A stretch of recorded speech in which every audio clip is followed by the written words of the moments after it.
masama kung tayo'y magkasama. At kahit tayo'y nagkakamali, hiling na sana'y di na lang nangyari.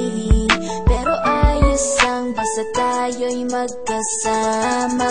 Simula nang makilala ka, iba na darama. Puso ko ay sigurado na ikaw na nga ang paglalaanan ko ng buong mundo. Bibigay ang buhay ko para lamang sa iyo. Pag nangako ka, hindi ako waalis. Makamtan ko lang ang pag-ibig mo na kay tamis. Ano bang dapat gawin para makita mo? Nandito lang ako, hindi ako lalayo. Gusto ko ibigay ang di mo pa nakakamtam. Parte ka lagi ng buhay ko, dapat alam mo yan. Huwag kang mag-alala, di ako tulad nila na basta mang iiwan pag may ibang umapila.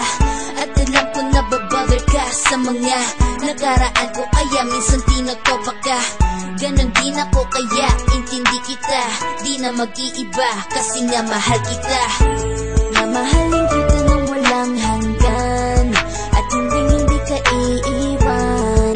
Walang masama kung tayo'y magkasama. At kahit tayo'y nagkakamali, hiling na sana'y di na lang nangyari.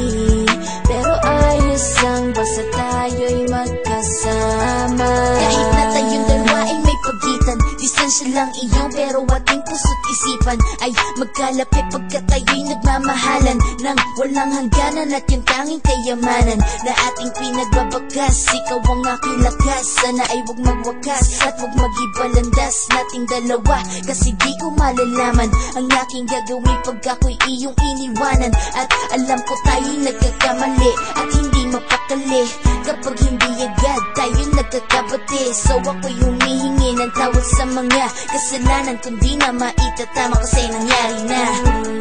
Ano pa ba ang masasabi ko? In love na in love ako sa'yo. Sinasabi ko lang ang totoo, sa'yo lang ako nagkaganto. Mamahalin kita nang walang hanggan, at hindi ka iiwan. Walang masama kung tayo'y magkasama. At kahit tayo'y nagkakamali, hiling na sana'y di na lang nangyari. Pero ayos lang basta tayo'y magkasama. Kahit anong mangyari, ikaw lang ang iibigin ko. Hindi ko kayang lumayo sa'yo. Alam mo ba, mahal na mahal kita. Di na maghanap pa ng iba, basta ba magkasama tayong dalawa, ikaw at ako. Kailanman hindi tayo magkakalayo, dahil tayo ang pinatagpo ng tadhana. Kaya ako ngayon ay nandito para malaman mo kung gaano ka kahalaga. Ikaw nag-iisa dito sa buhay ko.